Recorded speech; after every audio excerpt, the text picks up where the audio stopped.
Welcome back to the Mega Mirror Live. We've got another awesome show for you tonight.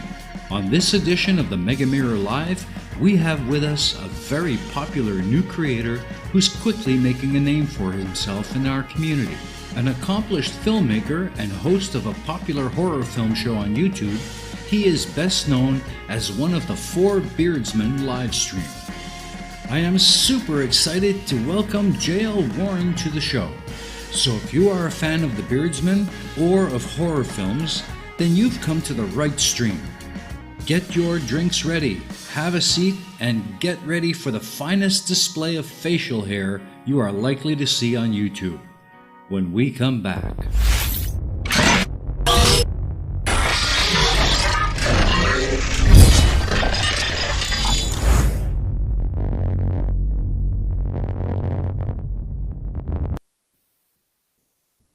And we're back. For those of you just joining us, we have with us a great creator and one of the popular Four Beardsmen, J.L. Warren. I'm very pleased to have him with us today, so let's bring him on. Hello, J.L. Welcome to the show. Good morning, good morning. Thank you for having me. It's a pleasure to have you here. I've been looking forward to this all week. Oh, I've been totally excited ever since you hit me up, and I'm just flattered that you guys would want to have me on. So thank you very much. Absolutely, we've got to have all the Beardsmen on eventually. We've had the Demon on already, and now you. And next week we've got PhD Tony joining us, and all we have to do now is get a hold of Johnny O, get him on. So we're definitely. Tony's going to be brilliant. I love that dude so much. We disagree on a couple of horror film points, but that guy is absolutely brilliant. He's taught me so much since I started following his channel, and so really great stuff there. He's going to be a lot of fun. Johnny, he's okay. Yeah, he's all right. Anyways, before we get started, let's introduce my crew. First of all, we have the lovely Aimee Hogan, who will be moderating the side chat, taking questions from the side chat, and all that good stuff. So, hello, Aimee. How are you? I'm doing great, thank you. And it's good to see you and JL and everybody. So thank you all for coming. This is going to be a lot of fun. I'm excited. Awesome. Why don't you fill in the folks on how to post their questions? Sure. If you have any questions or comments, please feel free to tag the EiE Network, and I will make sure that they get read out on air. Awesome. Thank you, Aimee. And finally, we have, of course, the man in the machine, the guy who keeps us all running all day long and all night, Mr. Booleanenator. How you doing, Bull? I am doing good today. I really enjoy the Four Beardsmen and J.L. Warren in particular. Not to say the other three aren't worth it, but I really enjoy J.L. So I'm looking forward to this a lot. Absolutely. I am too. All right. Well, I guess we should just carry on and get started. So I normally have the same question I always ask my guests, and that is, what prompted you to start your own channel? In a nutshell, I've spent many years, as like everybody else, watching YouTube channels, and the things that have always drawn me to YouTube were science and I would say talks about rationality and reason and logic in regards to theism. And one of the big things in my life is I've always noticed I've always had a problem with how religion and how organized religion affects everyday people, and through, whether it's through legislation or whether it's through impacting their lives in some way or attempting to impact their lives. And there was a particular video that I saw one time. Because I watch a lot of Matt Dillahunty and I watch a lot of the Atheist Experience and a bunch of other creators. And there was one particular video. I'm not going to throw his name out there, but I saw it and I was kind of like, I was watching. I was like, and there was I felt, in my opinion, that he missed a couple of points. I was like, and then that's what got me to ask the question, could I do this myself? There's so many out there, but I see that sometimes points are missed. It's like, so maybe I could do this. Maybe I could throw out videos where I kind of do the same thing. And that's kind of what started me on the journey. It was kind of going, I am going to do this. And when I already had my podcast going, so I was more familiar. I was getting very comfortable with my setup, my microphone, and a camera. and being on camera because I don't. But I was like, you know what, I think I can. So I started hunting around and found some interesting ideas. And the first thing that kicked it off, I wanted to be funny because I wanted to make people think that I was funny. Was the JM Truth Superman vid. That was my that before I went into heavier topics like going after religion. I wanted to see if I could actually do it and have fun. So the JM Superman video that I took down was my first attempt. That was just I'm going to throw something out there funny and fun and just see if I can actually be successful. And the response to that was amazing. And that just kind of convinced me, I can do this and I can take on heavier topics and much darker topics, which is what led to the Aiden Rusfeld video. And then I have more in the works now. Awesome. Looking forward to seeing those. So tell us a little something about your weekend horror. Yes. It was an interesting, it was so weird how it came together, which is often how it does for a lot of people. I've been working in a job for a long time that gave me no creative outlet because I have over 20 years in acting in various things, on theater, on screen, and I've been doing it so long, and then all of a sudden I found myself in this job that paid extremely well, and the job allowed me to buy my house. Allowed me to buy my car, allowed me to, it paid for my wedding. It, all kinds of, I got to vacation in places like Fort Myers and, stuff like that. And, Pacific Beach. But I had no creative outlet whatsoever. And so 6.5 years had gone by and I hadn't done anything. And I was just hurting. I needed to do something because it was just sapping me. And I needed an outlet. So when I left that job and when I quit that job in disgust, I realized I had some time to, I was very, very lucky and I had a very nice severance package. And I was able to sit down and not work and focus solely on doing creative things. The first thing I did was I wrote my horror novella. So I finished that. I was like, I'm going to finish my first book. So I finished that.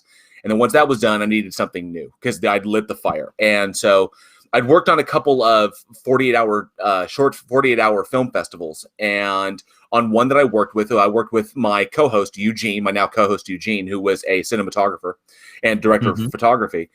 And we just hit it off. And so we was like, boom, we're good and we're ready to go. And so that was such a fantastic experience. And that little short we put out actually won some awards, which is really cool. I had this idea. I was like, what? And it was kind of inspired. It was two things that went into it. So Kevin Smith, who's one of my favorite directors, hosts his Smodcast, where he literally sits around, smokes a shit ton of weed, and talks about comic books and pop culture. And that's great. And that's fantastic. He talks about just things that come across. And I was like, okay, well, if Kevin Smith could sit around with his buddies and talk comic books, and movies, why can't I? What's stopping me from doing that? And then my friend John gave me a swift kick in the pants and just said, do it. You've got the mic. You've got the camera. You know what you're talking about. Just start doing it. And so it kind of like goes like, you know what? I am going to do it. You know what I'm going to talk about? I'm going to talk about horror films. So then came the search for my co-host, and Eugene jumped on it immediately. He was like, hell yes, I'm looking for something new. It's something new for him too. So let's do this. And then I found my friend Alex, who is a coworker of mine at that previous terrible job, and he was looking for something too, because at this point he'd left that company and he was doing like handyman stuff. He was like, yeah, let's do it. This should be a lot of fun. So I was like, okay, let's do this. So we put the three of us together and we tried to come up with a format, and our first 2 episodes were abject failures. They were totally terrible, which is why they're archived. They will probably never be released. They were so bad. But we finally found a groove and we started dropping it. And long story short, that we just had our season finale, our 52nd episode, our 1-year season finale, just this past Wednesday. And awesome. That was a I'm still kind of decompressing from it. It was really intense. And it was very much like producing a live studio broadcast. With all the things going on behind the scenes. And I did not realize that until, I was in the thick of it. And we eventually, we had some problems there at the start, but our fan base has been so incredibly welcoming and supportive that they hung through there, and we actually wound up having a really excellent live stream. And I got to give some props to Johnny O from the Plot Hole for jumping in and saving us on that. He actually came in and just out of the kindness of his heart, and saved our technical side of the podcast and made it of that live show and made it excellent. Now we're in season 2, so Excellent. and we pretty much talk about horror films from the filmmaker's perspective. We talk about them. We didn't want to do reviews. We just talk about them, things that people might not know, like little behind the scenes things, or what was, the directors, the writers, the actors, and, things that went through it. You watch movies as a director, it's a bit different, and because you can see it. You've seen how the sausage is made. So we know the little things that go into these, they go into this process. And then we wanted to just share that with our audience. And it's been an amazing ride so far. Awesome. It's like the nuts and bolts of it all. Oh, yes. Yeah, absolutely. And that's actually a good point. How'd you hook up with the plot hole? Oh, that was neat. So as I was getting into it, I had the podcast going, and I think we were about to do episode 9. And I was also a fan of Team Skeptic. And like Flat Earth and numerous other I would say poke and fun or point and laugh creators. And one day Team was like, "Hey, I'm going out to the Flat Earth International Conference. That's the one that I went to. It was up here in Frisco. And hey, I need some help. If anyone wants to come out and help." And I was like, "Oh, he may need help with like equipment or moving stuff or whatever." So I'm a pretty dude. I can lift heavy things, and Team is kind of small. So I figured I could give him a hand. And I was like, "Hey, dude, I literally live like 20 minutes from where you're going. So if you need some help, just let me know." I was like, "Sure." So I went out there, and that is where I officially met Team Skeptic and MC Toon. And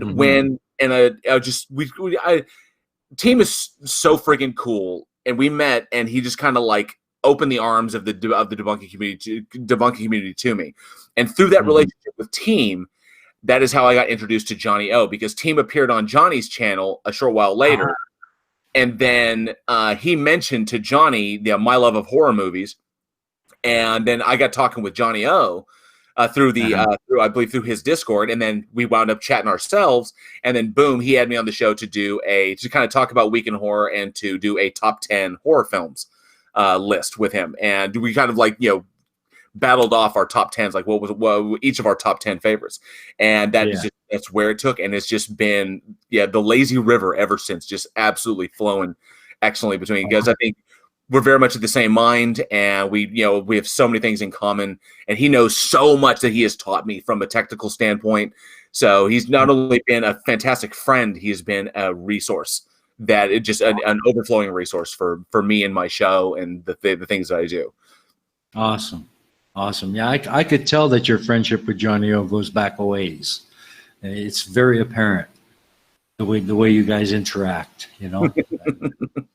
He's a cool guy. I like Johnny. He opened up. I've even had dinner over at the guy's house, and he and his wife are amazing cooks. But his family is amazing. He's a fantastic family guy. There's a dude who's got his finger on it. He knows what's important. He knows where his focus is. He knows what to do and what to get done, and he still loves everything that life has thrown at him. I mean, he's an inspiration. He really is. And, I wish I don't have kids myself, but if I did, I would definitely want to be a dad like him. So awesome. Well, before we go to the first video, let's check in with Aimee and see if there's any questions from the side chat. Yes, there actually was one. Little Wolf AK82 asks, JL, is your novella available to get online? Not yet. Hopefully soon. It is currently, currently, I would say by definition, I'm in my 3rd or 4th rewrite, and I'm making tiny little changes to make sure everything is copacetic, everything flows correctly in it. I've had numerous kind of beta readers, if you would.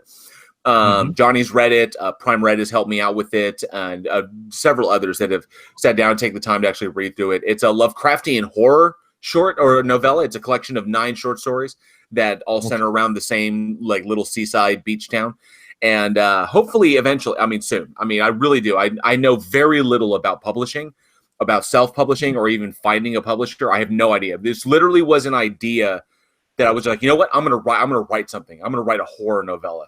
I actually wasn't even a horror novella. I just wanted to fucking write something, and I needed something. So I sat down and I just busted it out. And what it turned into became the Beach Street Chronicles, which is the title of my novella. It just kind of turned into that organically, but it really came together. And I was like, boom, this is it. I was like, there it is. And maybe one day it'll be out and everybody could read it. I have no idea.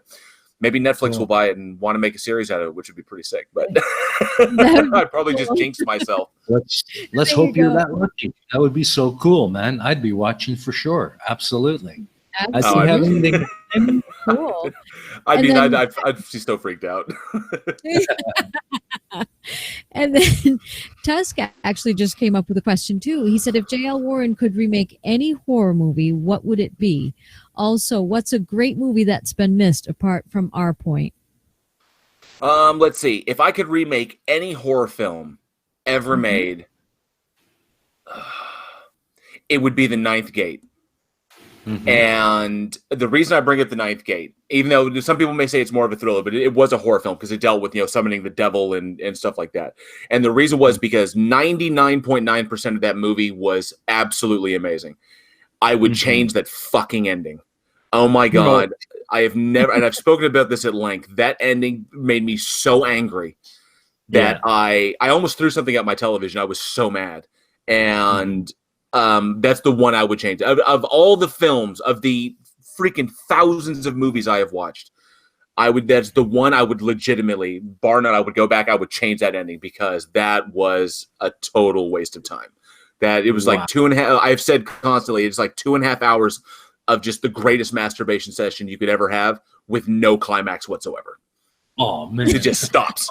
And it was like, you've got to be kidding me. I was so angry. But I would change that. And I would say for a little known film that people may have missed, there is because I'm a huge Lovecraft fan, as you can tell.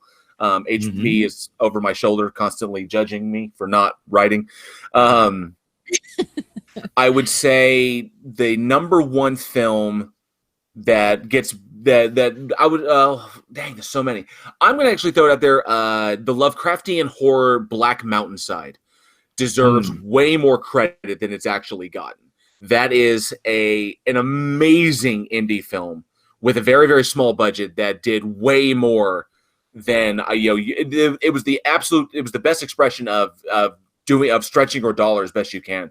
And what they accomplished in that movie as far as Lovecraftian horror was phenomenal. And I think you can still find it on Amazon Prime.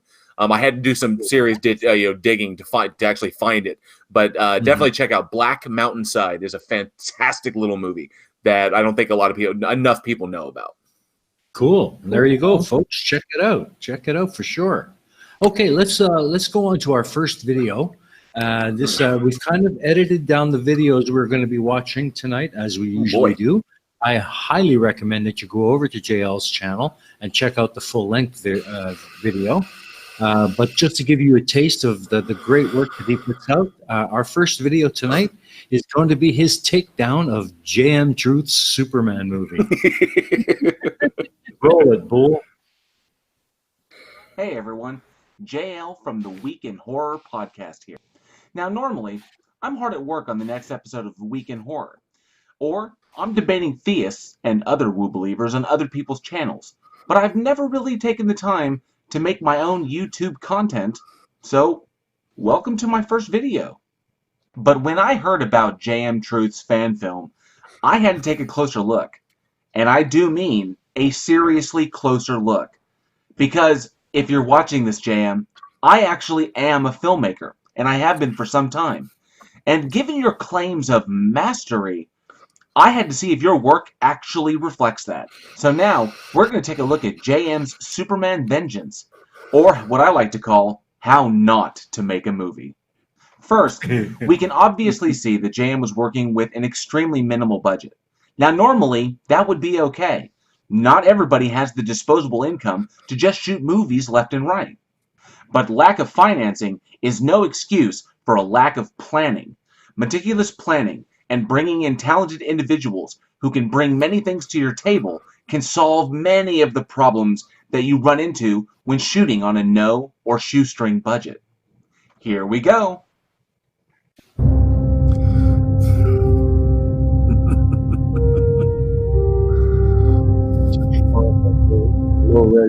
I can understand altering the key of the Superman theme here, to make it your own, but it just doesn't work, which is why no one does it.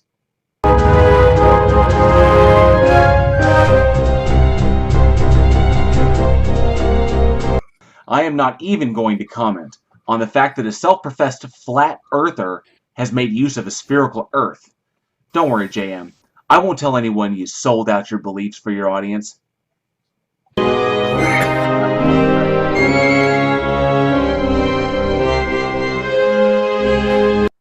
That font is not industry standard.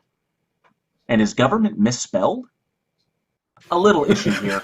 The Superman chevron is not directly centered on the screen, which means that the opening crawl cannot sweep over the chevron with any degree of symmetry. Amateur mistake. Just for fun, I inputted the entire opening crawl into Grammarly, and it came back with like 5 mistakes. Always proofread, JM.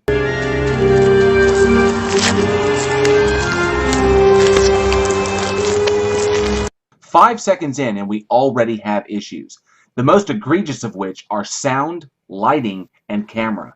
Of these 3, sound will be the first to break your production. The ambient wind and traffic, combined with the crunching of the gravel underneath the actor's feet, will all distract from the focus of the scene, which is the agents. As the audience, this is the first time I'm seeing these characters. I have to be able to discern things about them and how they could possibly play into the story. A rookie mistake is to automatically think that ambient sound can reinforce realism, but this simply isn't always the case. Lav mics or a boomed unidirectional mic with appropriate angling would have solved the problem here. Secondly, lighting.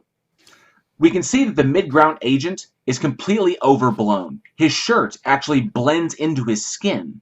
Before shooting, it's extremely important to identify any hotspots or zebras when you see them, and immediately diffuse them or re-angle the camera so as to avoid them completely.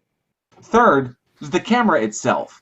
When shooting handheld, it's very important, unless you're shooting found footage, to keep the camera as still as possible, especially during establishing scenes. Unnecessary movement will disengage the audience, as that movement will make them aware of the camera and shatter the fourth wall. And lastly, I don't know what the hell that thing is behind the car. Is it a mailbox? Whatever it is, it's distracting. Shouldn't have been there. Mr. Kent, I'm Agent Henshaw. This is Agent Craig. Federal agents introducing themselves without their badges? Seems odd. Those are definitely in your future, Mr. Kent, if you refuse this offer. Exile? I'm already in exile. Wow, that got dark, and I am not talking about the plot. Once again, the importance of planning out your shots in your chosen locations. You don't have light stands? A $20 500-watt work light from Home Depot will solve that problem. Don't have any diffusers? Layers of wax paper will easily make a great diffuser. Don't have any reflectors? The shiny side of tinfoil will solve that problem.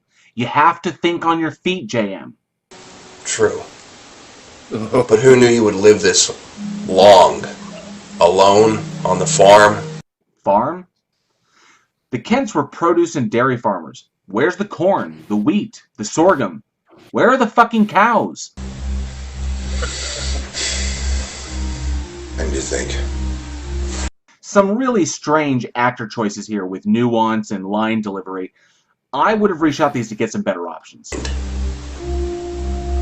But that's just me. Ugh. Batman is better than this.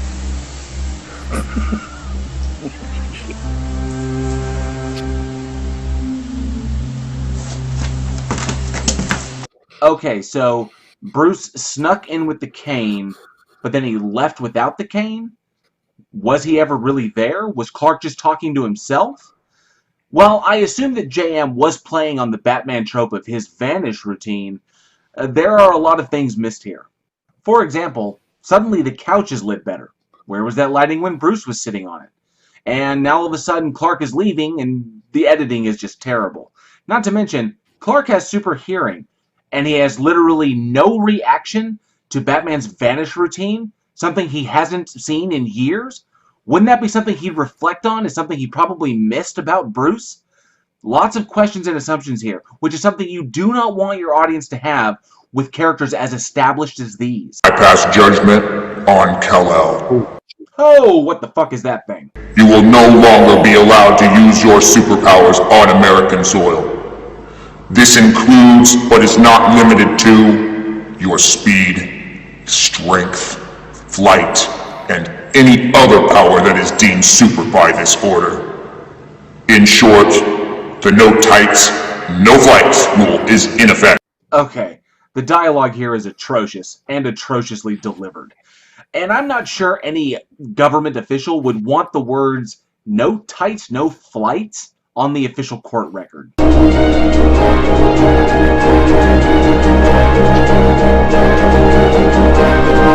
What the actual fuck? Come on, JM. I know that you were low on budget, but you're shooting a Superman fan film, which means a good portion of what you can spend should go to costume. A plastic Superman chevron hot glued to a Lycra bodysuit? Surely you could do better than that. Or maybe you can't. And where exactly is Clark in this scene? Suddenly he went from the farmhouse to this blank room with only red and blue light. Illogical scene movement is so painful. Once again, planning. You don't get paid. You know, that community center you're shooting in gets some pretty good echo. Or your sound department is shit. I'm going with the latter. Word to the wise, ambient buzz should be removed in post. There's no E in Luthor, dumbass. There's that font again. And be sure there's no typos in your credits. And you really don't need to overinflate your credits to make them seem larger than they are. Many of these could have been bundled up into one. But blatant dishonesty is kind of your gig, isn't it, JM? Ah, the one thing you got right. Folly. Folly is right, JM. Hey, it's that globe that JM doesn't believe in. Well, JM, it looks like you still have a lot to learn about filmmaking, which is strange because you've said multiple times that you're a master videographer and a filmmaker. Now, I know sometimes we can overinflate our abilities, especially when on set, but seriously, after watching Superman Vengeance, I understand now why you've had 3 production companies instead of one that lasted. And that's going to wrap up this look at Joshua Gennari's Superman Vengeance, or JM Truth's How Not to Make a Movie. I'm JL from Week in Horror. Thank you so much for stopping by and checking out my first vid, and I hope you can forgive the technical issues as I'm still kind of figuring it out. Now, I don't know if I'll be making content regularly, as my responsibilities at Week in Horror keep me pretty busy, but if I see something really interesting, I may take a swing at it. I'd like to give a special thank you to every single member of the debunking community who have welcomed me with open arms and opened the door for me to try my hand at this. You guys are fucking awesome. All the love. We'll see you next time. That was awesome. That was really, really great. I loved watching that whole full-length video. Guys, you got to get over to this man's channel and check it out. It is hilarious. I never knew Superman had a gut like that. Yeah, I feel it was so crazy because I actually had to watch that thing. I watched that fan film. Like, I think I accounted for the most views on that fan film of anybody because I had to watch it like 15, 16 times. And even going back, there was still a couple of things I missed. Like there was because it turns out JM was shooting it on a Sony Minicam and recording his sound directly to the actual tape. And there's a moment when he's doing the kind of like the Bruckheimer swoop around, when the 2 agents and him are talking together, and you can hear him breathing. like in the camera, and like he was out of breath, which is a common thing that it actually pops up in all of his productions when he's trying to do, because he doesn't have appropriate dollying. And so instead of trying to dolly a production or try to steady cam something, he's like trying to move very quickly and keep the camera stable, and it just doesn't work out. And you can hear him just like, "Oh, I'm out of breath," in the which is like, what the hell? And I actually caught that after I caught that after I'd actually watched the whole thing. So it's littered with so many bad things. But the inspiration behind that video was actually Prime Red, because Prime Red. I think one of his earliest film, I think his first film was a takedown of that video. Only his didn't go as in depth as mine. He actually went after the acting and kind of JM himself. And I actually was like, you know what? That's a good idea. I can do a takedown from the filmmaker's perspective as a director watching this and say, no, this is wrong. This is wrong. And I also wanted to combine it. Not just a point and laugh, but I wanted to combine it with education. So anybody else out there who's been hesitant on shooting their own production or shooting their own fan film could take some advice from my experiences. Be like, oh, this is how we can solve those problems. So yeah, that's I think what I like the most about this video. A lot of the problems that he had, you basically explain how to solve it with $20 and access to a Target store. Yeah. You would be shocked how many times productions that I've worked on have taken, it's like we're right in the middle of something and then we hit a snag and then someone's got the production credit card and is hauling ass to the nearest Home Depot to try and just, and try to solve it. You'd be shocked how much your local hardware store can save a production as long as you know what you're doing and what you've planned for, and which is something JM does not do in any of his stuff. Given the scope of what he's trying to do, there should be multiple production meetings. I know that in the short film that I worked with Eugene on, and I'm going to jump another one. I was first AD on a short film that Eugene produced, which is going to be hitting hopefully festivals this later on this year. But we had, I would say, 2 weeks of production meetings before we even went to go look at the location. So everybody was on board and everybody was on the same page. And I had notes. I had reams of notes about what I was doing as the first AD. And I can't even, it's even more so for the director. And so, but you've got to have a vision, a really solidified vision before you go in. He obviously just picked up a camera and said, "Yeah, I'm gonna start shooting," and then called myself a master. I'm sorry, man. Having possession of a camera and having friends that will jump in front of that camera and dance around for you does not make you fucking Kubrick. Absolutely. Aimee, does the side chat have some questions about this video? Actually, they do. There are a couple here. Wow. Tusk says, Tusk says, J.L. Warren missed the most heinous thing about this movie. Superman is double denimed. It wasn't billed as a horror, so how could he let this pass without comment? Yes, it should have been. It should have been a horror film. You are correct. I should have marketed it as that JM Superman horror film. There you go. And then the Mighty Quinn asks, have you seen any Star Trek fan films? I have seen a few. I really dug. Oh God, there was one, and I can't remember the title of it because I only watched it one time. I found it when I was going through. I think I came across there was a Star Trek Starfleet Academy game that actually starred John Delancey. And it was awesome because John Delancey as Q, and he ran that whole thing. He got to appear as a Borg and do all kinds of Q stuff in it, which was really cool. And that led me to watching a couple of other things. And while some of them are not great, I love the fact that the number one thing that they always put the focus on is making sure that this looks like a Star Trek film. This is Star Trek. So there are certain things, the costuming wise, the set design, everything about it. They try to sell Star Trek on it, and of course, writing it as Gene, inspired by Gene Roddenberry's work. So any Star Trek fan film I have seen is light years beyond this one because they actually have a love, like a real deep love and passion for that IP.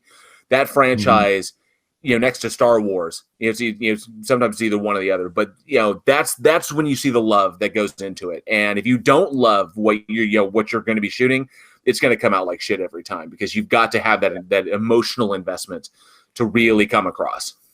Mm-hmm, mm-hmm. And how about yourself, Aimee? Do you have anything you'd like to say?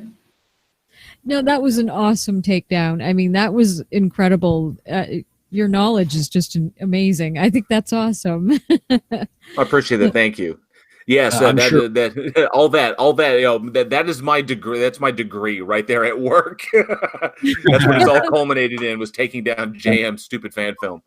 It's awesome. I'm sure Bull has a couple of comments. Bull? Damn this mute button today. Damn this mute button today. When I first saw that movie that JM Truth made, I was just like, what is this? I had a friend who actually went to Full Sail for animation, etc., like the actual purpose for going to Full Sail University here in Florida. And he could do better than that. Like, it's not the school. It's none of the stuff that it's just JM Truth. That's all. That's the problem right there. That's all I got to say about it.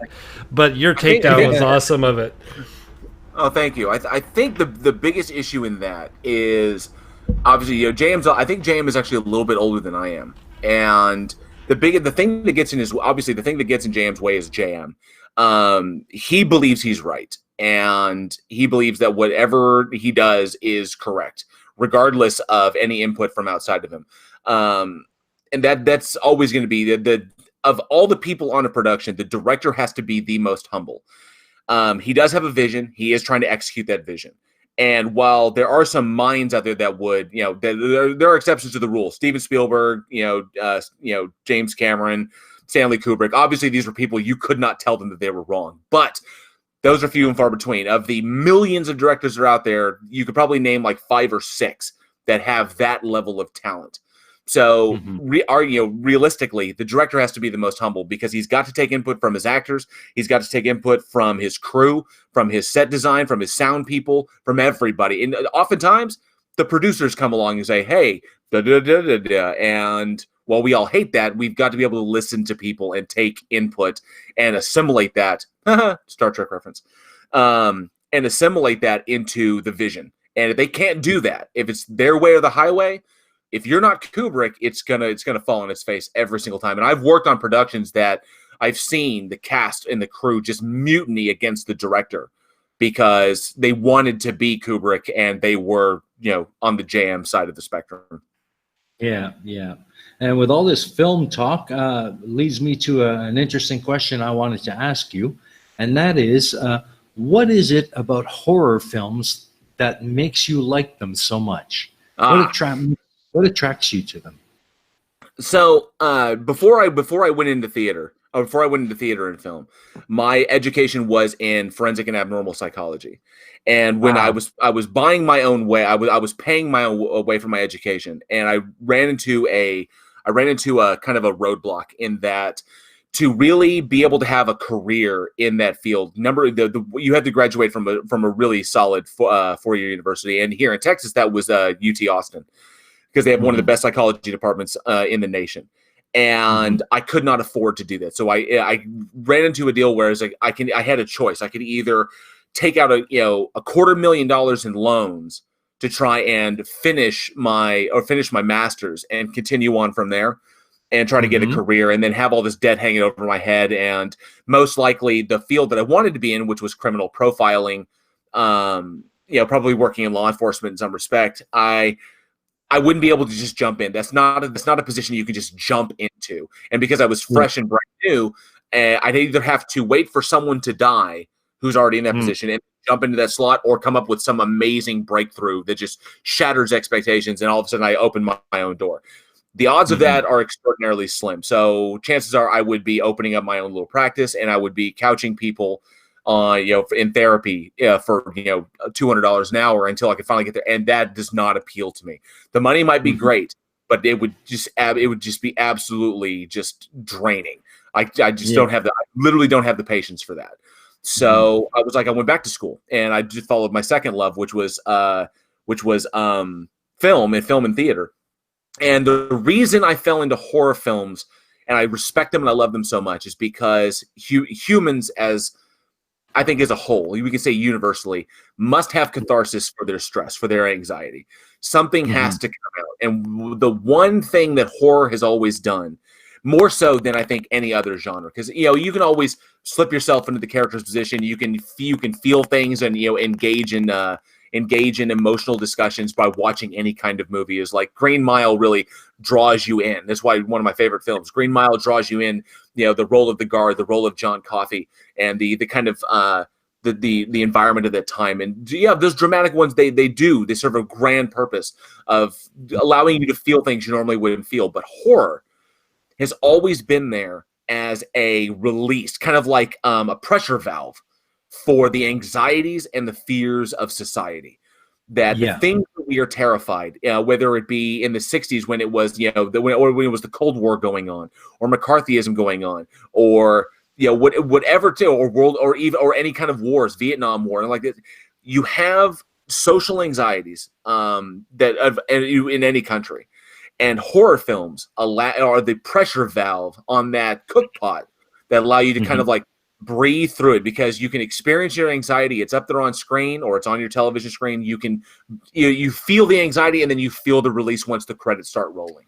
And it's like, so as a societal whole, we need that valve. And because horror is so nebulous and can change, and so many things you can be afraid of so many different things, it can literally be applied to any given social anxiety. That no matter what, whether it's personal, whether there's personal anxiety, you can't leave, you're afraid to leave your home, or you have phobias that are socially destructive, or if it's something going on with the government, or something going on with school, or something going on with your job, any of these things can be approached by the horror genre. And I think it's unspoken how necessary the genre has become as both a pressure valve for the anxiety of society, but also a kind of, I would say, the canary in the coal mine, that these are the things that we can see coming. These are things we should be aware of, and it helps to promote awareness for these things. It does so much more that I don't think a lot of people talk about, but that's why I love the genre so much.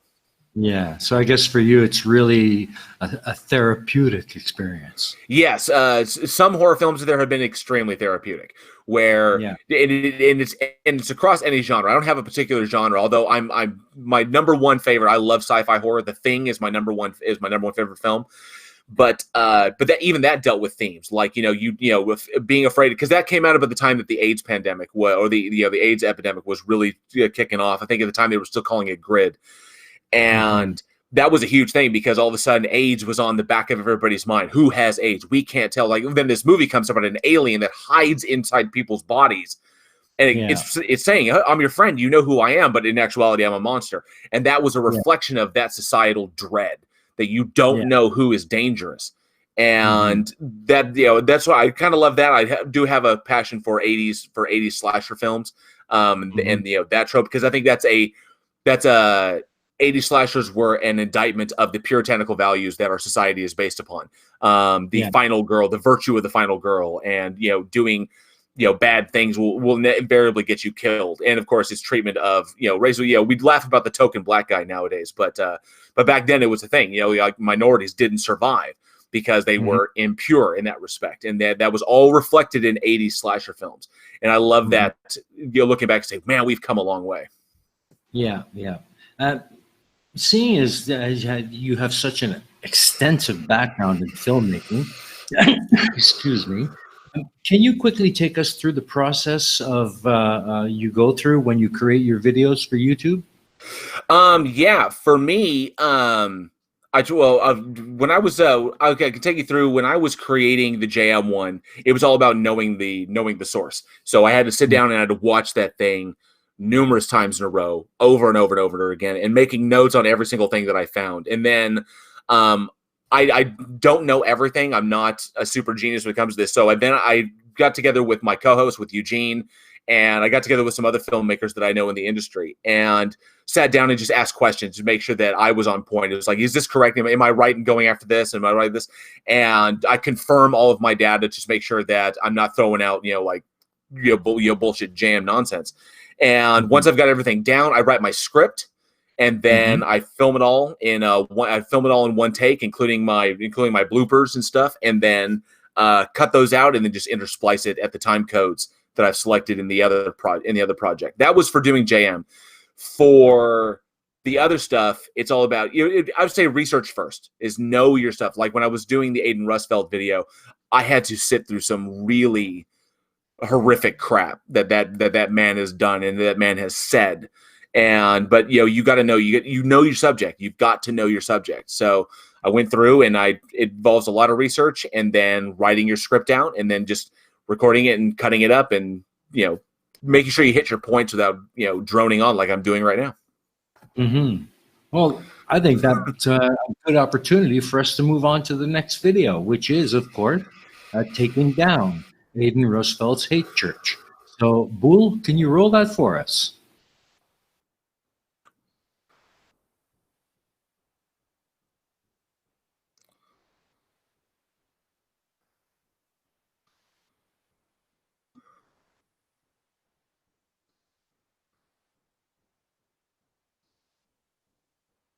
Hey everyone, JL Warren here, or JL Truth, or JM Warren, whatever you want to call me. Welcome to my second video. Last time, I promised that if I found something interesting, I'd try and take a swing at it. And thanks to the generous nature of the internet, another dose of asinine bullshit has landed in my lap. Now, anyone who knows me knows that my biggest gripe with religion comes from the societal divide that it creates, and all the problems that stem from that divide. Because of this, I will do whatever I can to shine a light on the narrow-minded and bigoted ideologies that do nothing but stymie the intellectual and scientific growth of our modern civilization. So, I'm going to take some time away from watching and researching all manner of horror films to talk about something truly scary. Hate churches. More specifically, the Key of David Christian Center. Now, I became aware of the Key of David Christian Center when I came across a Facebook post of one of their protests. After seeing that, I realized two things. One, these Key of David fuckers aren't even original enough to have their own hate message, because two, they stole it from the Westboro Baptist Church. You know, those splinter sect fundamentalist assholes who protested the funerals of soldiers, claiming their deaths were a result of God's wrath against gay people? Oh, yeah, I heard of that. Fortunately, Westboro saw a massive decline after the death of their tyrannical founder, fundamentalist homophobe Fred Phelps in 2014, and the excommunication of his grandchildren after they subsequently left the church. And for a while, the mission of societal division diminished. The monstrous hate-mongers slipped back into their holes, and we had some fucking peace. But something happened in 2016. Something kinda orange.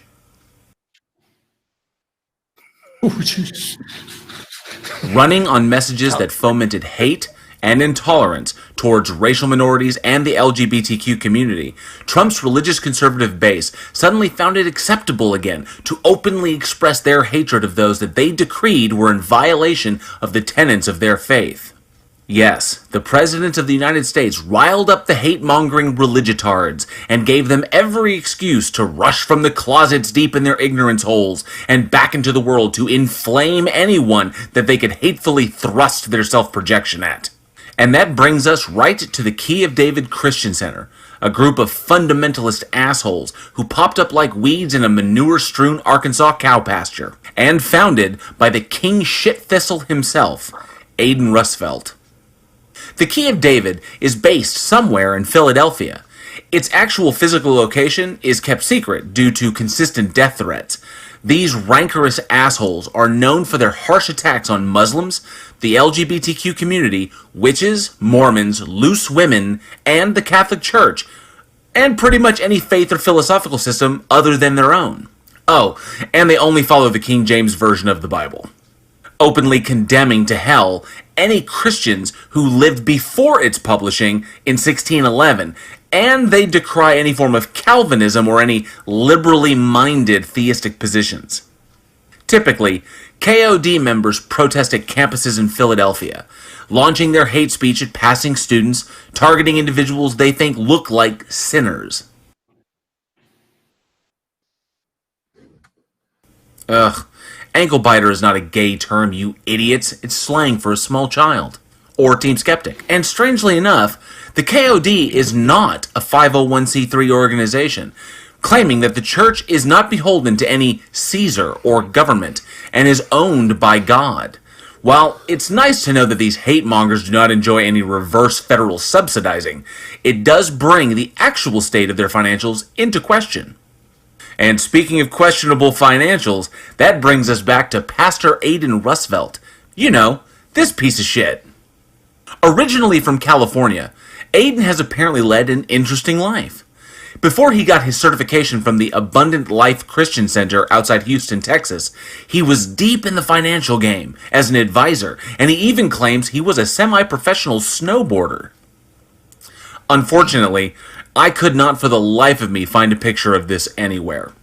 While he was an advisor, though, he also claimed to be an investment guru, telling his clients that he could plant money trees you could just pull $100 bills off of.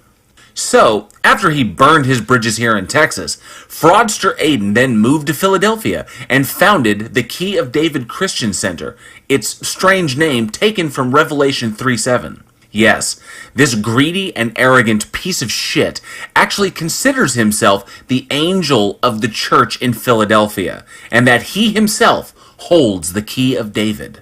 Since founding the church, he and his congregation have been spotted at numerous campuses and the local pride parades where they have been accused of disorderly conduct, ethnic intimidation, harassment, and assault. And recently, he and his family had to leave their 4,100 square foot home after the IRS put an $800,000 lien on the property. So, in closing, Pastor Aiden is more than just a hate-flinging douchebag. He's cut from the same cloth as assholes like Kent Hovind and other seed doctrine preachers, greedy, disingenuous frauds who capitalize on the hateful, ignorant rhetoric stirred up in society in the wake of Trump's election in 2016. And while he does talk a mean game, the vast amount of people who hear him reject his and his congregants' message, some even counter-protesting, to great effect.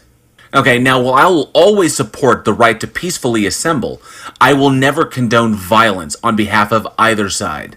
Devolving into a violent response only puts the power into the hands of your opponent, and often removes you from the debate. So, of course, Aiden's group would resort to violence.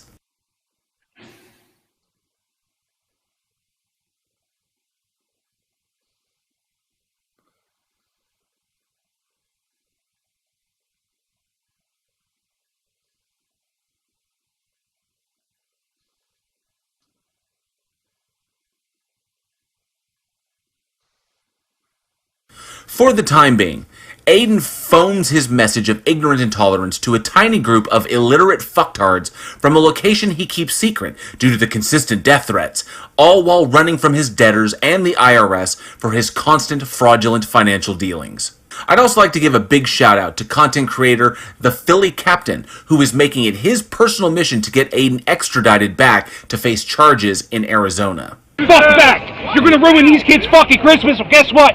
I'm not gonna fucking let you! Hopefully, given the major changes we've seen lately with support for the LGBT community,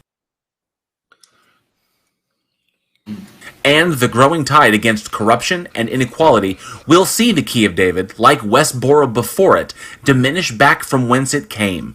The obscure fringes of theism that no educated or rational human being ever really took seriously. I'm JL, thanks so much for checking out this vid, and I really hope you enjoyed it. If you're a fan of horror films, be sure to check out my podcast, Week in Horror. Also, my good friend Prime Red has an incredibly secret project just around the corner, and it looks to be awesome. You should definitely choose to check it out when it drops. Links to everything in the description. Stay safe out there, and I will see you next time. That was an excellent video. Really, really powerful. I enjoyed watching that. And it's obvious how passionate you are about that particular subject and why you chose that to actually get into YouTube to begin with. Did you get any negative feedback from that video? So shockingly, no. I was anticipating something coming back, at least because Aiden Rusvelt is a very, very vocal individual, and he has gone after people who have criticized him or criticized the Key of David before. But I maybe they didn't see it, or maybe he just didn't care. But yeah, I didn't get anything. It's been nothing but super, super supportive stuff regarding that, and I think. From what I saw, everybody is pretty much in the. I think everybody, at least I know, is in alignment that hate speech, or I would say hate-focused church groups, are just the bane of any of existence, and even people who are religious, and because they're a splinter sect of the Baptist Church, but nobody agrees with their message, and everybody thinks that they're crap, and So yeah, it's been really, really supportive feedback that I got on that, and it was really, really refreshing to see how many people were like, "Yes, we agree with you," whether they're believers or not. They really, really agreed with it. So it was really cool. I was hoping for a little bit of hate, coming back, like because I'm a huge supporter of the LGBTQ community, and I was hoping that some asshole would be like, "Oh, fuck you, man," blah blah blah blah blah. I'm gonna run my mouth in your comments, but none of that happened. I was kind of surprised. Yeah, it is kind of surprising because you'd think that the people who want to take you down would be all over it, True. Yeah. I was especially expecting it, having called him out by name and not just his organization, but he actually called out. And I went into and I used my Google Foo, and I went in and I found his, I got everything about his background. And well, I know that there were some clips there. There was some stuff that didn't make it into the actual final video. But I know it was difficult to see, but that there was an image in there of like the white car. There was the white police car. Actually, it was a campus security car, is what it was, and everybody was gathered around it. But that whole thing was shot via chopper that was out there looking at that, and Aiden was being detained. Because one of his followers had punched a counter protester in the face, because there was no real barricades in between them and the counter protesters, so everybody was mingling together. And there was something going on, and there's actual video of one of his protesters turns around and punches a dude in the face behind him. And just knocks somebody straight down, and then that erupted into a brawl. And then the cops came in with campus security, started pulling people apart, and then there was footage of Aiden being led away to another cop car. But so yeah, it was that. When I saw that, I was like, I've got to go after these people, because these are not only because these are really, because at least Westboro, they kind of fence themselves off and they don't really engage, and they typically tend to stay far away because they don't want to get violent. At least I can give them that. But these people will get violent with counter protesters. They will get physical. They will threaten and go to that extreme. So that was pretty bad one. I was hoping he would say something, or at least pop off. But I guess I hit too close to home. I don't know. Well, it better he shuts up, because nobody needs to hear his crap for sure. But I think in this whole general religion kind of topic, I think what's equally as bad as these hate churches are the television ministries.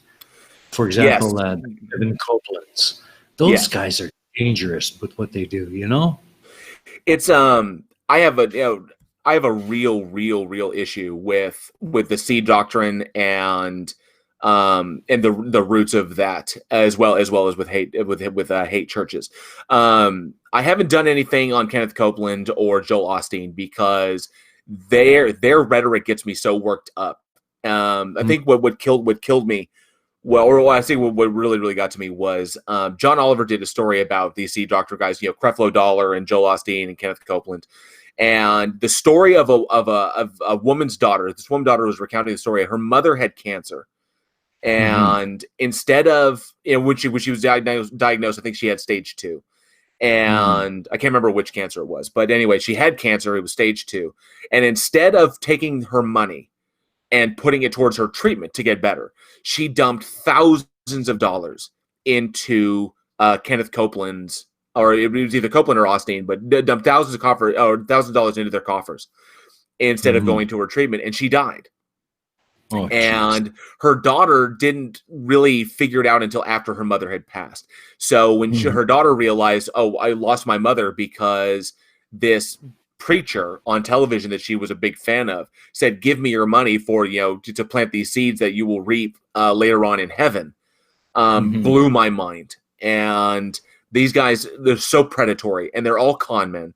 I know that Kenneth Copeland was recently removed as kind of like I think that program was removed from the network that he was on because of his COVID-19 comments, the whole like wind of God crap, that looked so bad that they actually pulled him and replaced him with somebody else who was another absolute con man and just business oriented individual, designed to bring in money. But I wish people could see this for what it is. More people could see it for what it is. And really start to shut this crap down, because it gets me so riled up. I know that people are allowed to people are allowed to believe what they want to believe. I have no problem with that whatsoever.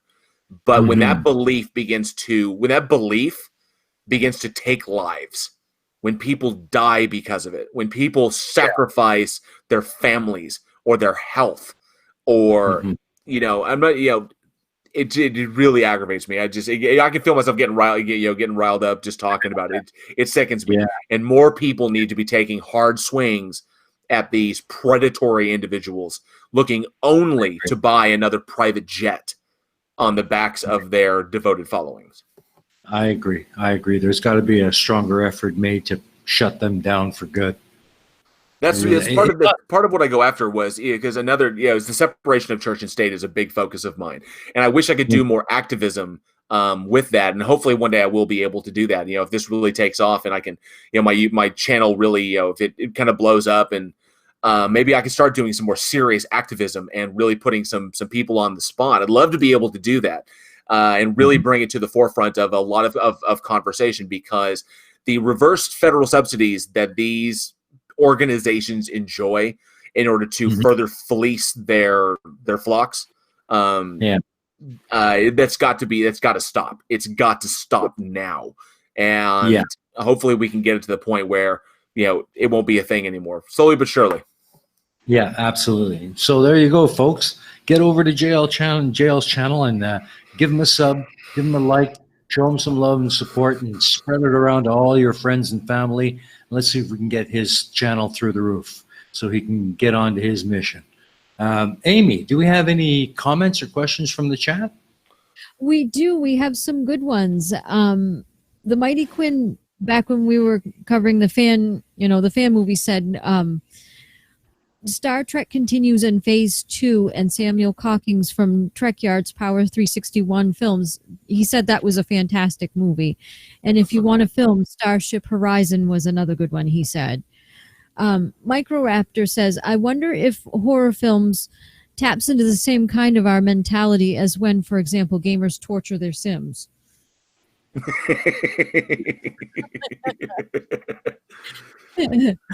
Good comment.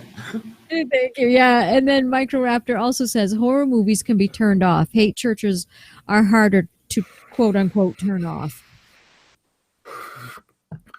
Yeah, absolutely. It's hard to shut them down. I want to applaud the efforts of some groups out there. I love this one group who is absolutely amazing. They're a group of bikers, and at first glance they are some hardcore pipe hitting guys, but these guys are amazing because one of the things that really hurt Westboro is that these guys, this chapter of bikers, God, I can't remember their name. Someone out there is going to find them, but they would go to funerals where Westboro was going to protest, and they would create a wall where they put their backs to them and create a wall in between them and the funeral procession, and just stand there.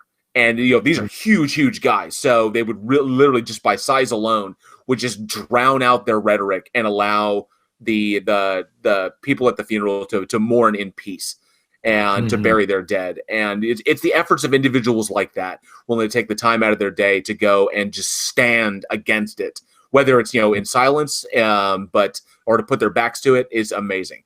We need more of that. I agree 100%. What do you think about this, Aimee? What's that?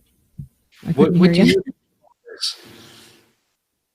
I think this is wonderful, and I agree. I mean, they're so brave to be able to do that, because you never know who will, flip out and get angry about something like that. And I love your work. You do a great job. I mean, you're amazing on your channels, the way you take things down. I just love that. It's a unique perspective, and I could see that your psychological training, your training in psychology really helped in some of your thought processes and everything. I think that's awesome. I've been interested in something like that. Back to school and behavioral stuff. I think that'd be fun. Cool. And what about you, Bull? Do you have anything you'd like to add?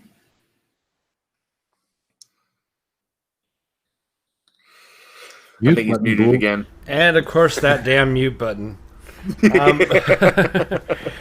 No, I agree with the whole. We need to take, like, this stuff needs to be addressed. As far as I'm concerned, your freedom of religion right stops when it infringes on somebody else's rights, just like every other constitutionally amended right does. You cannot expect your religious right to overwrite everything. And one of the problems I have currently is these religious hospitals refusing certain types of treatment or certain treatment to certain individuals based upon that religious right. And that's very disturbing and dangerous. Oh, yeah. It's a direct violation of the Hippocratic Oath. And this isn't baking a cake for somebody's wedding. This is Health and Human Services. And these individuals, for something as blatant as that, it's been my position that individuals that, or I would say that doctors or medical practitioners who do that should have their licenses stripped. They can't operate anyway. They can't function, as a medical practitioner anymore, because there's no words to convey how disgusting that is. But the reason these people do this is because of fear and ignorance. It's fear of what comes next, fear after what happens after we die, ignorant of the objective reality that they live in and that they share with other people, with other very diverse individuals. It's abhorrent, and I just I hope to be a voice in that kind of den, in the kind of the den against it. Just kind of pointing out wherever I can. It's the least I can try to do. I myself, I have my own story when I coming out as bisexual, and there are people who have had harder times than I have, but sometimes they can't speak up, or they're in a position where they can't have a voice, and I hope that I can do that in some very, very, very small way. Is kind of be a voice for that, because I know a lot of these assholes are intimidated by the beard, so maybe that gets me some leeway. I don't know. Well, a lot of small voices add up to a big screen, and it's very, very sorely needed right now. Damn right. Absolutely. Okay, well, let's kind of shift gears a little bit, and let's talk a little bit about your time with the Four Beardsmen. How did that all come about? The Four Beardsmen of the Apocalypse. Just kind of, I think the four of us just kind of fell into the same kind of chat group, and we decided that the four of us come from such wildly different backgrounds and different experiences. We do hold the same position on few things, but we are definitely not an echo chamber. We disagree on a lot of different things, but we really, really like the fact, all four of us like the fact that we can disagree on things, and we can hash those out and then move on from there without it being a wall in between us with that. And I think the kind of mutual design there was like, we could do this, we could bring up these topics, we could have fun, we could laugh about it, and we could demonstrate to our audience that yes, we can have legit straight up disagreements on things and they don't have to divide us as friends, that we don't have to break away from that all of us have a little bit to bring to the table. Tony has his expertise in natural sciences, and Irish has his expertise from his law enforcement background and the work that he's done with the court systems and things he's seen firsthand. Johnny's got his background. I've got mine as well, and we can all bring a little bit to the table. And sometimes they don't, mesh. We have different political leanings. We have different views on how to deal with religions like this, but that was the big point, is that we can have these discussions, we can disagree on things, we can agree on some things, and then at the end we're still having fun, we're still friends, and no one's going to flip the table and walk away. We wanted to demonstrate that could exist, and I can't remember exactly whose idea it was. It might have been Johnny's idea, or it may have just been us chatting, and it just kind of formed into it. And I think the 4 beardsmen of the apocalypse was kind of like, this is what we should be, like the beardsmen. And then because sometimes we talk about really heavy stuff, capital punishment, or the persecution of certain races, like what's going on with the Uyghurs in China. We talk about really, really heavy things, and so we figured, the 4 beardsmen of the apocalypse would be very tongue in cheek. And we just kind of carried on from there. And we just kind of bounce around from channel to channel in between Johnny O, and between the Plot Hole, Irish Demon, PhD Tony, and mine. Yeah, that's awesome. And I also like the fact that you all try to kill each other with Reaper squeezins. That was Johnny's thing. And I think it came from some sort of bet that he had with Irish Demon. And I guess it became... I think it got bigger than it was intended. I've tried it myself. Now, I live here in Texas. A little known fact about me. I'll just throw this out there. Most people don't know. I actually don't have a sense of smell. I was born without one. The test to have that tested, back in 1984 when I was tested like that, really, really, really, really sucks. It's horrible. They cram a 2-inch or like a 3-inch Q-tip up your nose to test your olfactory capability, and I have no sense of smell. My sense of taste is very, very muted. So I eat a lot of spicy foods because it's really all I can taste. So I'm big on really, really hot, spicy stuff. And so the Reaper Squeezes was not that hardcore, but apparently it killed Irish Demon. That was a hilarious video. That was funny as hell. Anyways, well, let's have a look at some highlights from a recent episode of the 4 Beardsmen. I believe this was aired on September 13th. So, Bull, can you load that up? I am JL, and welcome to another edition of the 4 Beardsmen of the Apocalypse. With me, as always, Johnny O from the Plot Hole, Irish Demon, and PhD long swinging D Tony. So, and I wanted to talk about something interesting, or something kind of interesting, because I just got, right before we went live, I just got done listening to the latest Cheeto conference, and where a reporter for ABC just asked this cat point blank, why did he lie to the American people? Since the videos about Bob Woodward's book have come out, I'm so going to buy that when it comes out. Yeah, me too. Because Bob Woodward, if there's any journalist out there that deserves respect, it's Woodward and Bernstein. But when I loved it because he's out there, he's doing this whole thing, like that. And how's it go again? I could just make the noises and it sounds like him. And this ABC reporter asked him point fucking blank, why did you lie to the American people? And if you've ever seen a person look weaker trying to hedge their shit, and then immediately try to swing the blame over to China, like straight up, this is China's fault. It's the China virus. Blah blah blah. It was fucking disgusting, and I've never seen. I don't know if I've seen a human being try to hedge. And maybe JM Truth has tried to hedge his shit as much as President Trump does. Oh, so I think Jessica G's going to give you an extra point. Skeptic Dank, I'm going to steal that. He thinks he's Churchill, but he's actually the Mango Mussolini. So John Rapp said something earlier, and by the way, there you are. Said something earlier in the chat. His question was rewarding a flirt for being wrong. I think I'd rather.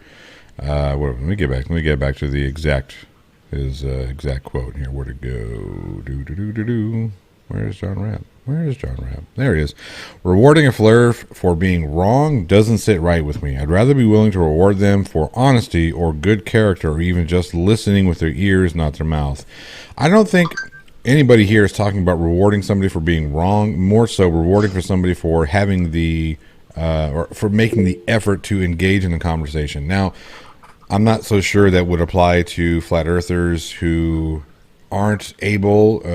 Like, we've got Rachie in the chat. She has been probably the most, I will say that she is the most intelligent flat earther that I've seen, simply because she will analyze evidence and accept other people's point of view and look at what they have to bring to the table that could alter what she believes or what she ultimately thinks.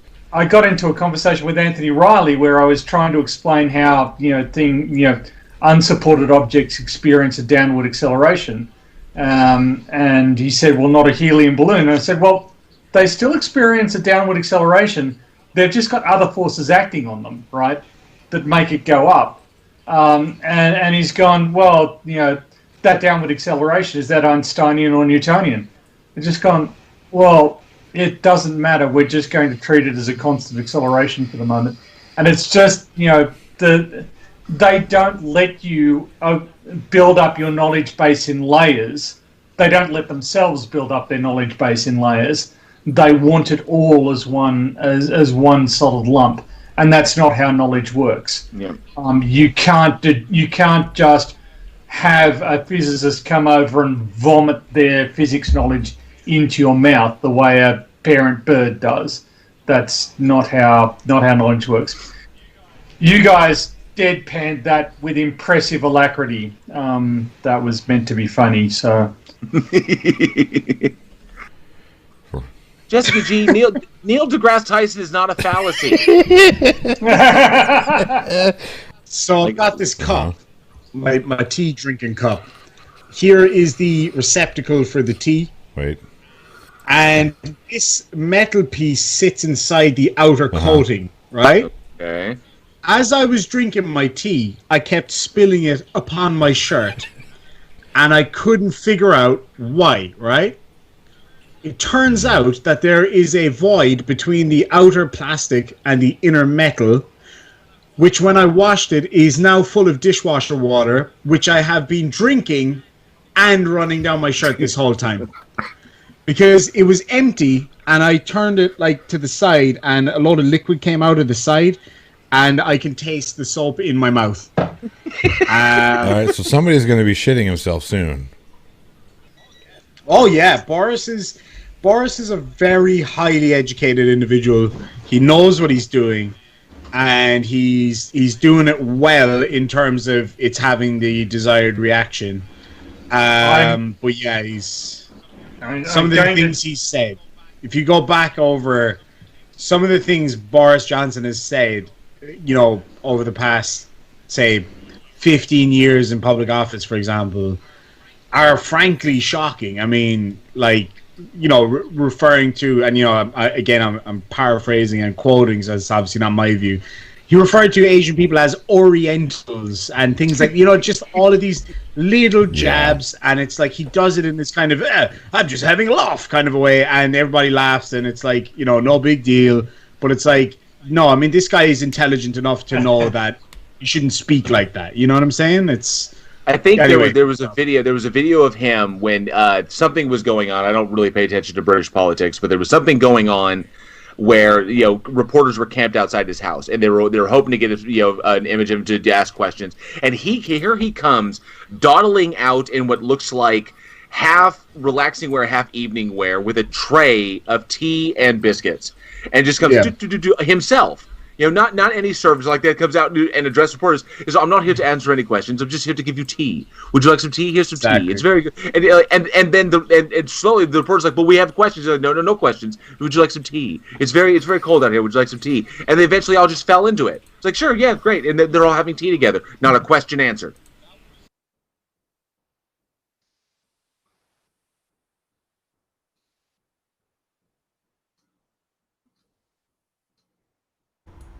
Hello, Jeff. I think he's muted. Jeff, are you muted now? Oh, hey, how you doing, guys? Yeah, no, I was kind of taking care of something quick. Sorry. Yeah, great show. Great show. I love the Four Beardsmen. And like you said before, sometimes you do get into some really heavy stuff.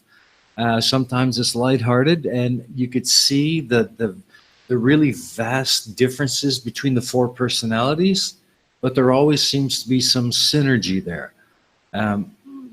Can you expand a little bit more about what it's like to do the Beardsman? Yeah. Wow. What can I throw out there? So, typically through the week, we'll come across things that really interest us and throw them out to the group with our perspectives, just to get everybody's kind of take on certain things, and that generally leads organically to other topics and other conversations. We sometimes, I think we've done pretty good as far as having a solid topic that we want to talk about. Like, we talked one week about capital punishment and the failures of a capital punishment system, and our views on how we think it should change, or whether we should abolish it or not. Our bullying episode was pretty big. Just because people talk about you shouldn't bully, it's a thing, but we want to be able to broach these big topics and really bring them to light, because as far as the debunking community goes, which we kind of consider ourselves a part of, there's not a lot of the focus is either on natural sciences or on theism or debunking woo believers. But we wanted to have kind of, instead of a debate channel, because Agree to Disagree does so well on that. I know MDD used to do decent on that, but they've kind of gone to shit. And I'll claim that out. I'll take full credit for that one. I'm not a fan of MDD anymore. But there really wasn't a channel where people could get together and just and talk about these things. So maybe we're like the bearded version of The View. I'm not sure, but it's been a lot of fun bringing these topics up and getting people engaged on these things, because we get a lot of really cool engagement from our audience. And I think that's kind of what it grew into. It was very organic, the way it developed. So, and we're really happy with where it's going. Yeah, it seems to really be very fluid when you're on the air. It's just goes from topic to topic, and I think that's what I like the most about the show. Let's see what the side chat has to say. Aimee, is there any questions? There was a good comment. Let me show you. Microraptor said they may disagree with the politics in a lot of ways, but they agree on the important aspects of respect and quality and equality, and that's talking about the Four Beardsmen. Mm-hmm. And I agree. Awesome. What do you think of? Oh, sorry, go ahead. Sorry. Go ahead, JL.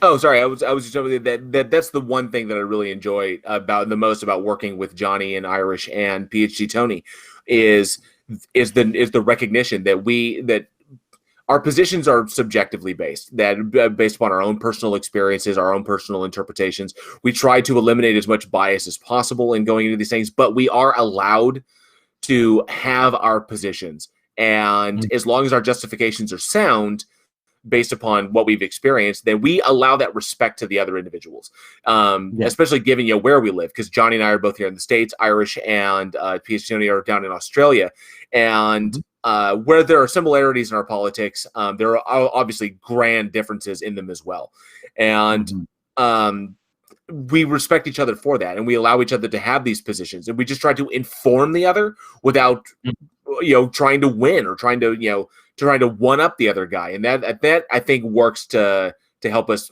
flow the way we do. Mm-hmm. It shows. It's a very, very well done show. Boole, what do you think of the Beardsman? Have you watched it? Yeah, I have watched a few of them, and I find it very entertaining. I do like the fact that you do have varying perspectives. It's quite it's very refreshing. It's very reminiscent of what we tried to do with the non sequitur shows. Get some people on that had different perspectives and talk. So it's good to have that respect, and to have that between the four of you and any guests you come on. So I think ultimately it was a response to a lot of the things we've seen. And I'm not to denigrate or downplay anybody's work, but a lot of things, I would say, debates or discussions we've seen have devolved into, you're an idiot or you're stupid or whatever. And while objectively we could say these things, either they're insults or they're ad homs, but we try to keep that openness and that level of respect there, because we don't want to devolve into it. Tony may believe some things that are vastly different than what I do and have justification for those. I'm not gonna say, well, you live in Australia, so your viewpoint on our politics is bullshit, which is wrong, which is absolutely wrong. It doesn't matter where he lives; he can have a view on the effect our president has on other places, and it is valid because it is his viewpoint, and his viewpoint is valid. Validating, we all seek validation, but we all need to make sure we want to make sure that people realize, especially our audience, that it is very important to validate the other individual and to let them know that they are entitled to what they believe, or they're entitled to the interpretation of their subjective experiences. Just remain open, be open to further information. Start at one place, but don't be so closed off or so blind that you can't take the info from another individual, because you never know. They may just have insider knowledge that you don't have. And it's the combination of respect and humility that we really wanted to showcase on that. And really, it helps us get to the bottom of things like, why do flat earthers so badly need the earth to be flat? Which is a question I don't think gets asked very often. It's more, you don't understand the science, you're an idiot. Which is funny. We can laugh at that. But why not get to those? Like, why do you need it to be flat? What does it fulfill within you? Why jump on this and just completely shut out this thing? That's where the really important questions are. And I think that's where we try to go with that. Yeah, and you do it well. Thank you. And I'd like to ask a question that's a little off topic, but and I know you're probably dying to share your opinion. But what are your thoughts of the impending election of the president of your country? We talked about this at length on the Four Beardsmen and kind of our positions. Now, I know some of the individuals think that just because of the way our fucked up system is, that Trump is going to take it again. I had a little fear. Now, I personally, just to blanket out there, I think Biden is going to win this one. And the reason I believe this is for two reasons. Actually, it's three reasons now. One, Trump is going to make an absolute ass out of himself and embarrass the GOP in the debates against Biden. The man is not a solid public speaker. He cannot stay on point. And Biden is going to orchestrate his debates to showcase this. The point is not, I'm right, you're wrong. The point is, I'm capable, you are incapable. That's going to be the focus of this. So that's one thing I think he's got a leg up on Trump on. Two, Trump does not have Florida, and no Republican has ever won re-election. No Republican president has ever won re-election without holding Florida. That has been a constant for the last 96 years. Trump does not hold Florida because there's a lot of there's a lot of elderly, heavily invested people who have their 401ks or their pensions in the stock market, and the stock market is tanked because of his COVID-19 response. And because of that, these people, they don't care who is president. They just want their money. So the money, which money fucking talks in America, that's going to be a big hit against him. And then third, actually I should say there's four. The third one is the Bob Woodward book, which has showcased that, flat out, there's no questions about it, Trump lied to the American people. He knew one thing, he said something else. He can play it off as much as he wants. Oh, I try to downplay it to be, to maintain an air of confidence. No, I upplay. He keeps switching back and forth.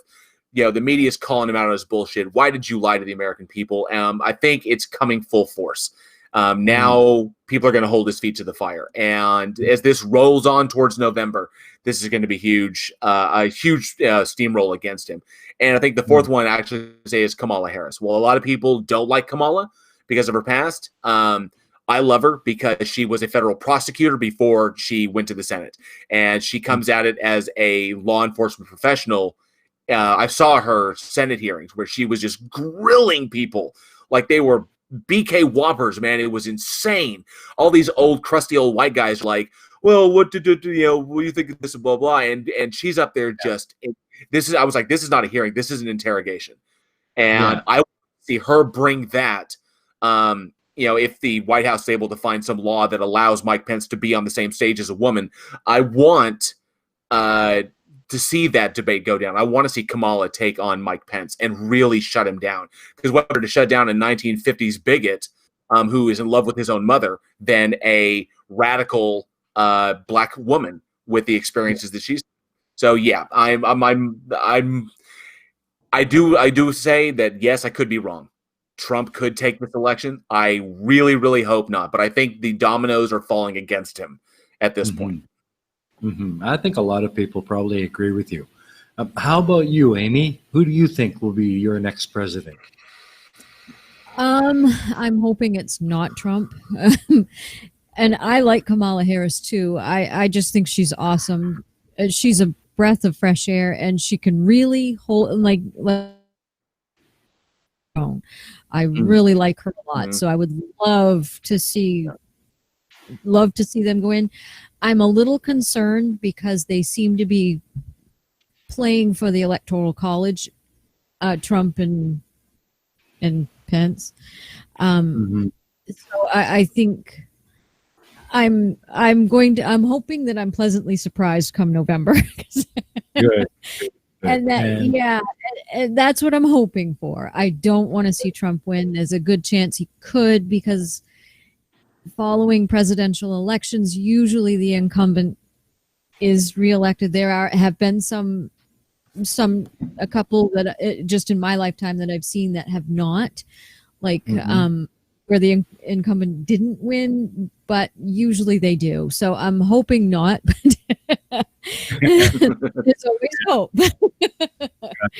I've never been a Trump fan because he makes just the things he says and the misinformation he spreads out, and how he just feels like it's okay to make fun of people who are different from him. And the list of things you could say that the man has done, I don't even want to call him a man, the man-child that he is. Yes. And the absolute inadequacy of this individual and I honestly take it. I've never had I didn't get political. I didn't really get political until I realized that this is what was happening. I realized I needed to do something. I needed to get out there and really express. I needed to vote regularly. I needed to be on top of things. And it's sad. It's sad that it took someone like Trump to really motivate my ass. But hopefully, it has motivated a lot of people. Now that we are 4 years in, the stock market is at one of its lowest points. 200,000 Americans dead from his COVID-19 lack of response. He's calling out the media as the enemy of the people, denigrating the trans movement, denigrating the LGBTQ, the entire LGBTQ movement, and the blatant lies that he has spoken, and mischaracterizations of people, attacking our allies, disparaging our biggest supporters, Canada and the UK and Germany and France and Australia, and then cozying up to North Korea and Putin, and then basically I can't tell what the hell is going on between him and Xi Jinping, between him and Winnie the Pooh, because I honestly have no idea what that relationship is, because it's a love-hate thing. It's so moonlighting, But I'm sick and tired of just the chaos of all the things in this country. There should not be any chaos. Is the freaking White House? Yeah. Sure, there can be chaos in Congress. At least, because, whoever controls whatever side, there's always going to be chaos. People disagree, whatever. There should be no chaos in the goddamn White House. And I'm so sick and tired of his representation of this country, because, while Trump does not represent me, but he does represent America, and I am in America. So, and that's the way other countries see it. If he wins another 4 years, I will be very interested and very kind of fearful of seeing the world's response to that, because we may just be fine. We may just find some very serious doors shut on us because people just don't want to deal with this anymore. Yeah. And Boole, what is your take on it? I was gonna continue where that leaves off. Like, he said he was gonna get Mexico to build that wall. I didn't think he meant to keep us the fuck out of Mexico. Just saying, like, yeah, not to keep the Mexicans out of here, but to keep us from going into Mexico. That's why they're gonna build it, because of the COVID issue. But I honestly think that Biden has a pretty decent chance. I hate to speculate on it, but if for one reason black people are pissed off, and when black people are pissed off and go vote, Democrats tend to win. So that's usually which is why we're seeing the knee-jerk response of Trump attacking the United States Postal Service, which I think one of the best demonstrations of that was some celebrity sent a letter, sent a letter to himself. So he mailed a letter, and it took 20 days to get back to his house. And that is because of the things that Trump has done to the United States Postal Service in trying to gut it. Because we know that with the COVID-19 pandemic, mail-in voting is going to be a thing. Right. And he's trying to attack that as best he can, because he doesn't want people voting from their houses because the gerrymandering is not going to work this time. We're trying to shut down polling centers. Is not going to work because people weren't going to assemble anyway. So let them vote by mail. And his attack of that is just disgusting. We see, and what gets me is what I don't understand is why so many people out there. Oh, pardon me. That's going to lose me a point. Thank you, Jessica G. So many people don't see how blatant it is. And it is obvious. It is such an obvious thing. It's as subtle as a brick through a plate glass window. What he's trying to do to basically change the landscape in his favor, and there is a vocal minority of psychopaths behind him who don't care. But the vast majority, the silent majority, needs to really stand up and start pushing back. And while I don't advocate violence, I will never advocate violence. The racial protests that are going on right now are they're an example of this. They are it goes to these deeper rooted issues. When there's chaos up at the top, there's going to be chaos down below. And hopefully Biden will be. And that's what sucks is that if he does get elected, which I'm really thinking he will be, but if Biden gets elected, he's going to spend the next 40 years repairing everything this man has done to our country. That's 4 years of progressive possibility wasted in trying to just re-level the playing field, to fix the damage done to our relationships with our allies, to reassert ourselves against North Korea, against Russia, and against the war crime, or the human rights crimes that are going on in China. To really try to do that, and that's just 4 years down the toilet, trying to do that. But hopefully, we need to start somewhere, and hopefully it will be this November. Yeah, myself not being an American, I'm actually a Canadian. The new president will have an effect on Canadian politics as well. There's no getting around that. Our two countries are very closely entwined in that way. But I will say this. I think it's high time that a woman takes office. I think it's time. I do. I would agree. I fear that if it happens, whoever that individual is will get the same. I think that we'll get a similar response as to what Obama got when Obama took office, when the Republican Party literally stonewalled him on virtually everything that they could. They just shut him down. They were going to approve nothing. They were going to, and I fear, and that'll be really atrocious because they were doing it. I mean, obviously they're doing it because a lot of them are racist and they hated that a black man was in office. What will really suck is when it comes out, when they start attacking you, is why is the female president making decisions? Is she on the rag? And that shit will happen. That shit will happen. That sexist bullshit will take place. How will we respond to that? Yeah. Well, and I think to combat that before it even happens is we need to run her on her merits, not on the fact that she's a woman. The fact she's a woman needs to be secondary to her policies. And I think that was kind of the mistake they made with Obama. Now, Obama was a good president, and he was a very able president and a very able politician. But there's people like he won. A lot of people think because he appealed to the black vote. And the same thing, and they tried that with Hillary, and Hillary couldn't do it because even though technically she did by popular vote win, like there's a lot of people that said, "Oh, well, she's got too much baggage" or whatever. But it needs to be a strong candidate from the get-go to get a woman in office. Yeah. I do agree with you, Boole. I think that if a woman does get in, it should be on her merits and not her sex. However. Or her gender, rather, excuse me. However, when you look at it from the other side, she is probably not going to get in because of her gender. Yeah, and that's the truly sad part. Yeah. Marriage should be there that get her in, but her gender is what keeps her out. You know, it's very similar to any atheist. Anybody who is an open atheist will never be president, at least not in my lifetime.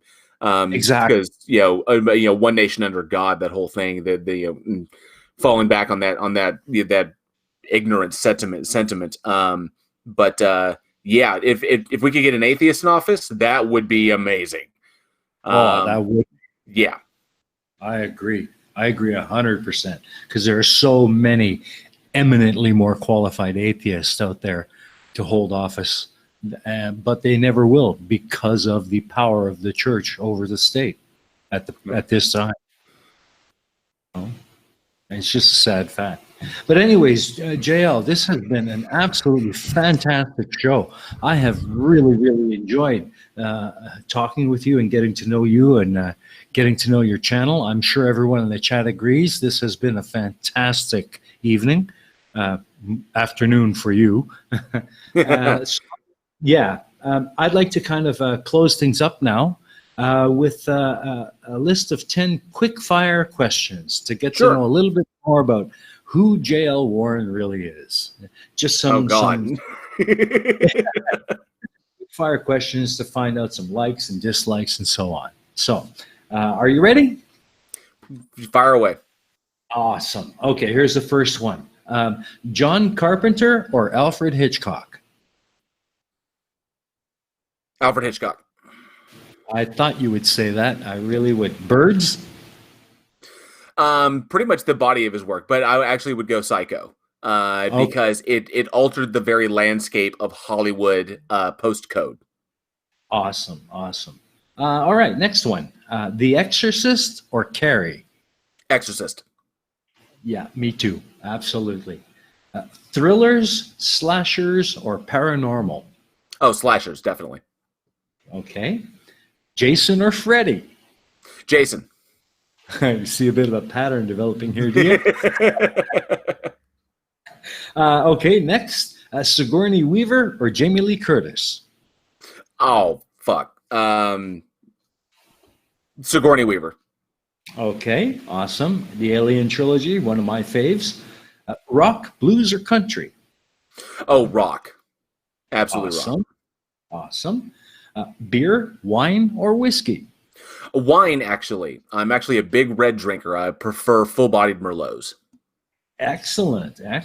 All right, and these next two, living or dead, a person you would most like to meet if you could? Dead and Aristotle. Because there are some questions about the Aristotle that I would love the source of that material, the logos, the pathos, and but anyway, there's things about that I would love to hear from the source to try and help break that stuff down, because all we have is interpretations now, and while those are very good, I'd love to hear it from the man. Absolutely. And yep. Oh, so many people. Well, I don't know. I mean, there's so many people I would love to meet. It's hard to so who I would not want to meet. I would never want to meet Donald Trump. Okay, that sounds fair. I have a legit hatred for the man, and even more so than like doctrine preachers or whatever like this, because at least they're con men and they're obvious. He's so oh my god, I would straight, it would get me shot by the Secret Service, but I would just straight punch him in the face. I really would. Yeah, and I'm sure there are many people out there who would be the same. Yeah. And last one, the top 3 things on your bucket list.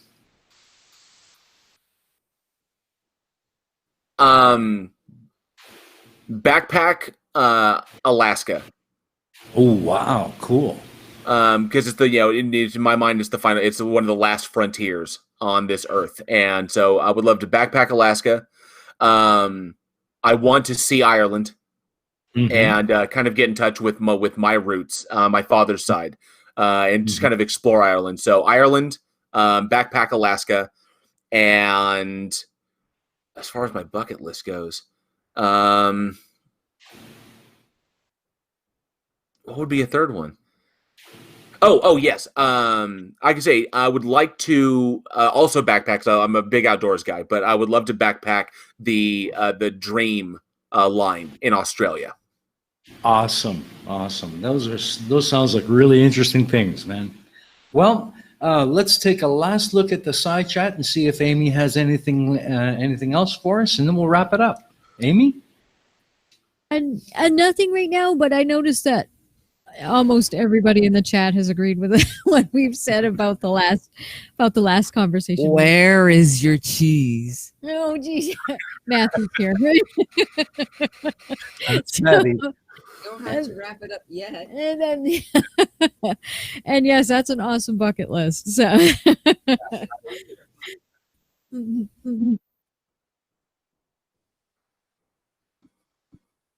yeah, Matthew's now in session, I think. Yes, and Little Wolf AK82 said loves hearing their state. And Jessica G is really has a score for you. She says that the steaming 22 Dale Warren 0 for influencing people to punching.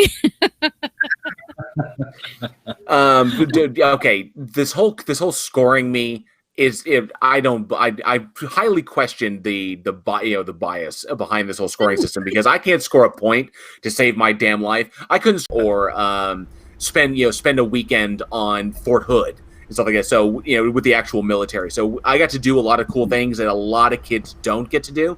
And that was one of the things I've done, and I love that territory. The country out there is absolutely astonishingly breathtaking. But I have gotten a chance to do that, so yeah, that was an amazing situation.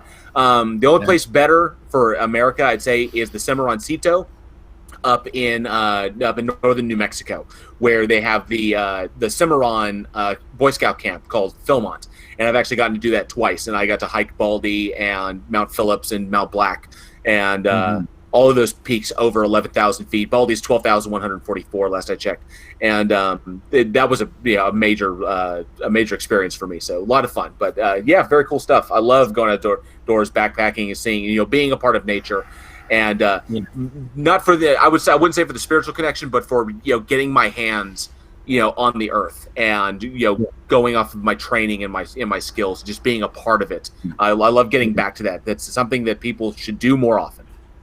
Yeah, I couldn't agree more. Being a mountain boy myself, coming from Calgary, I know exactly what you mean when you say breathtakingly beautiful. It's country every person should take a chance to see. Colorado's the same way, man. Colorado Springs. I grew up. I've been up Pikes Peak several times. Mount Albert, which is the highest in the state, and then several other peaks. Independence Pass is 12. It's a pass that's 12,000 feet high. So yeah, exactly. I love it all. So definitely for anybody out there who has the opportunity, especially during this, get out and see this country, because whether you're here in the States or you're up north in Alaska or in Canada, oh my God, this Canada is so breathtakingly beautiful. So many things out there in the Pacific from the Pacific Northwest all the way to the Eastern Seaboard. It's so much to offer, and definitely see it. And go and experience things. Go out there and engage with not only the landscape and the nature, but engage with the people there as well.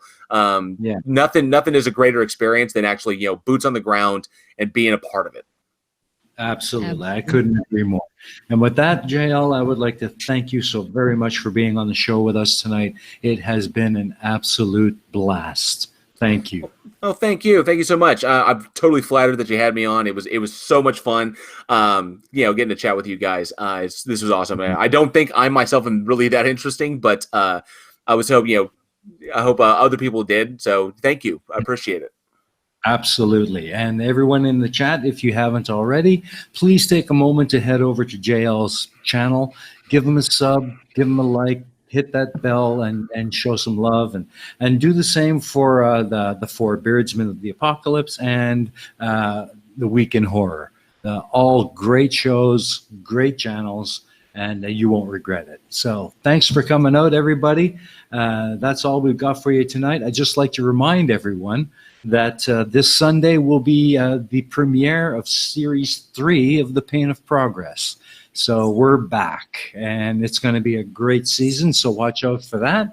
And if you'd like to support the EiE Network or myself, Steaming Cup of Reason, head on over to my channel and consider maybe dropping a donation on my PayPal or join my Patreon and help us to do what we love to do, and that's bring you guys great entertainment. And with that, thanks for joining us, everyone, and I'll see you again on the next Mega Mirror Live. Bye.